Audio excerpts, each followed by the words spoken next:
Olá, meus amigos, Mateus de Castro aqui, o papista, de volta depois desse tempo um pouco complicado aqui com família e pai no hospital, mas graças a Deus, glória a Deus, está tudo bem agora. Retomo aqui um pouco rapidamente alguns vídeos.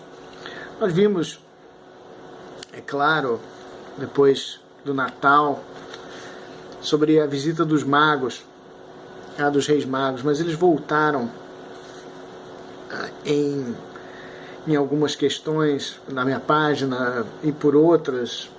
Essa questão, de vez em quando, vamos ver notícias sobre os magos e infelizmente até mesmo na teologia, algumas pessoas dizendo, não, essa parte é pura invenção. A parte dos magos, essa parte toda é ficção, nada disso pode ter acontecido, isso não tem sentido. Infelizmente, até mesmo gente que devia defender a tradição da igreja vai falar sobre isso. Mas a tradição demanda que nós prestemos atenção e saibamos interpretar corretamente essas passagens, o que são os magos, muito mais de quem eles eram, mas por que eles estavam ali, por que eles viram ali. E tudo isso faz muito sentido, se você souber ler a Bíblia e deixar que as Escrituras falem por si só. Então, no Evangelho de Jesus Cristo segundo São Mateus, no capítulo 2, você vê então a aparição dos magos. Aí diz, tendo Jesus nascido em Belém da Judéia, no tempo do rei Herodes, isso aqui vai ser fundamental para a gente entender tudo, eis que vieram magos do Oriente a Jerusalém, perguntando, onde está o rei dos judeus recém-nascido? Com efeito, vimos a sua estrela no seu surgir e viemos homenageá-lo. Ouvindo isso, o rei Herodes ficou alarmado, e com ele toda Jerusalém. E convocando todos os chefes dos sacerdotes e os escribas do povo, procurou saber deles onde havia de nascer o Cristo. Eles responderam, em Belém da Judéia, pois é isto que foi escrito pelo profeta. Isso é a profecia do profeta Miqueias, que é uma profecia impressionante, onde ele vai narrar o nascimento de Cristo em Belém. É por isso que Cristo nasce em Belém, para cumprir essa profecia que ele de lá vai sair.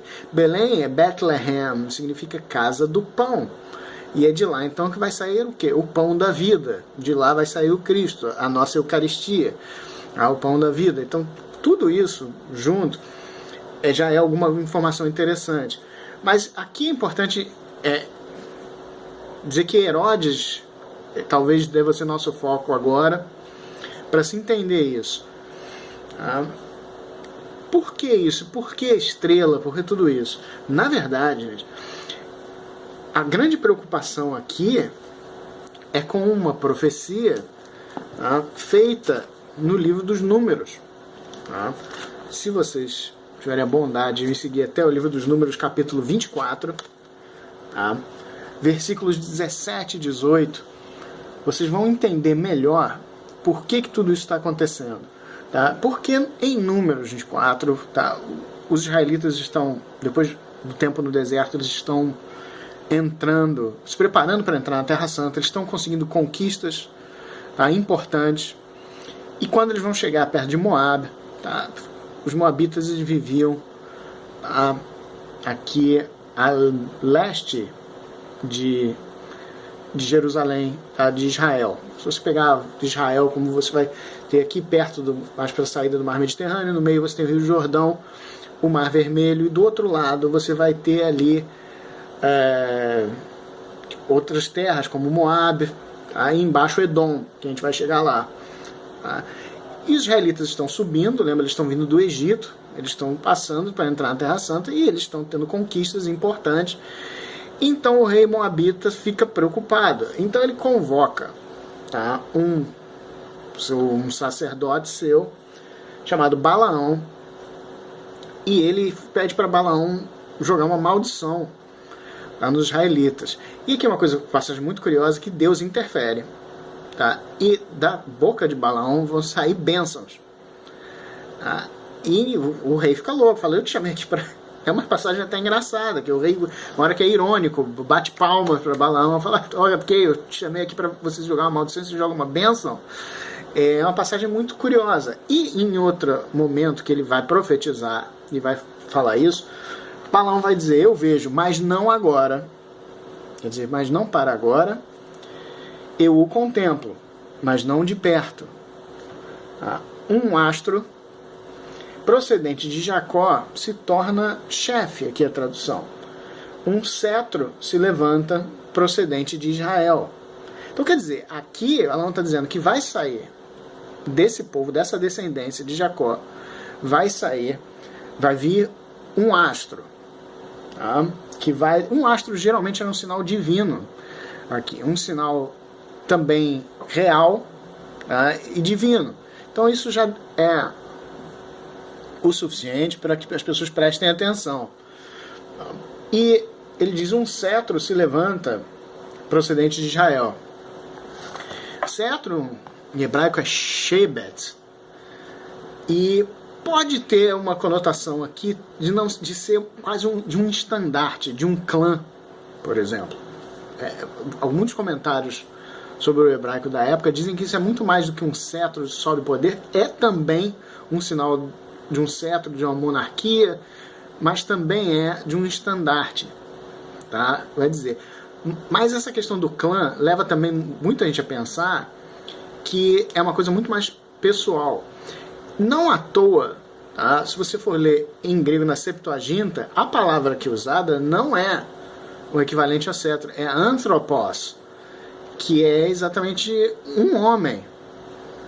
E aí você vai dizer, caramba, então é um homem, vai se levantar. Então não é um cetro se levanta, um homem se levanta. Na Septuaginta, tá, a Bíblia em grego, diz um homem se levanta procedente de Israel, tá? E esmaga as têmporas de Moabe e o crânio de todos os filhos de Sete. E ele diz, Edom se torna uma possessão dele. Quer dizer, na verdade, talvez a melhor tradução fosse que Edom perde todos os seus pertences, perde tudo para esse homem que vai se levantar, ou seja, Edom vai ser conquistado. E aqui, bom, isso já é impressionante por si só. Então aqui a gente sabe por que as pessoas estão seguindo uma estrela. Tá? Por que as pessoas estão seguindo uma estrela? Por quê? Por causa dessa profecia de Balaão em Números 24, em que vai dizer que um astro vai sair, tá, da terra de Jacó, e que eles imediatamente perguntam de onde está vindo isso, e aí vão achar outra profecia de Miqueias dizendo que ele está vindo de Belém. Então confere a localização de onde está vindo. E é importante aqui, um homem vai se levantar, como ele vai dizer, todas as pessoas saberiam na época, essa é uma interpretação não só da monarquia, mas que está vindo um homem que vai levantar essa monarquia, e vai ser, na verdade está se indicando o quê? O cumprimento messiânico, como eu sempre falo, está indicando aqui a vinda do Messias, é disso que estamos falando. Então, e aí, por que Herodes fica tão nervoso?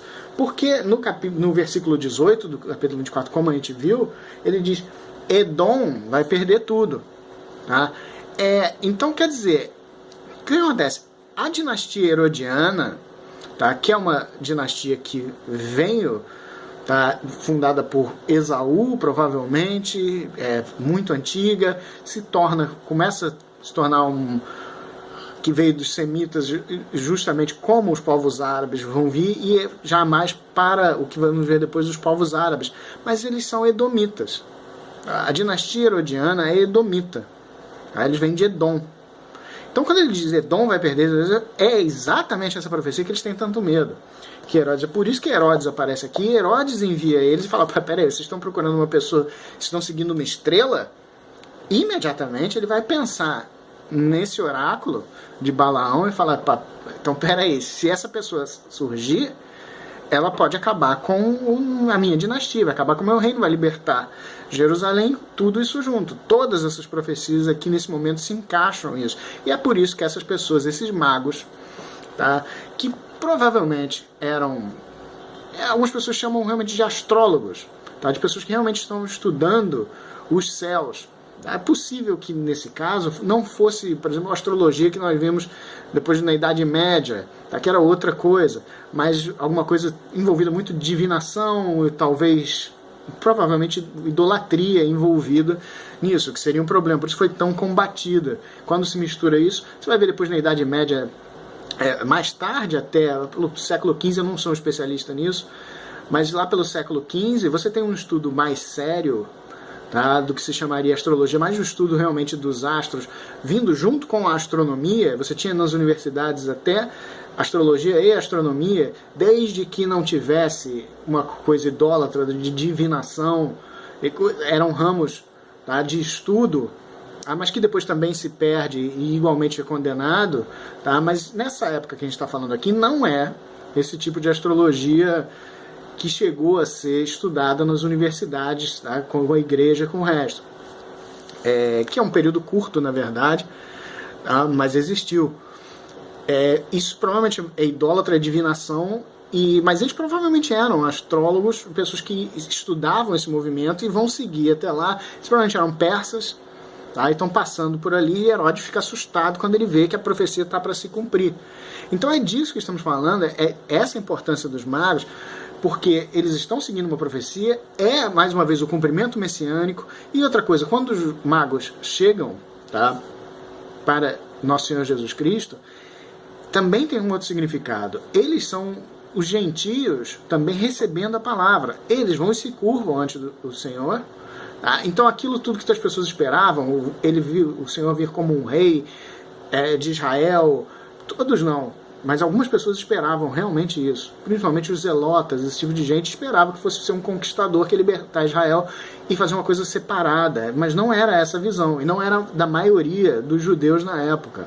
Tá? Erradamente, talvez a gente às vezes diga que a maioria não era, a maioria estava esperando simplesmente o cumprimento messiânico, e seja lá como isso acontecesse. Eles sabiam que ia libertar Israel, mas não sabiam bem como.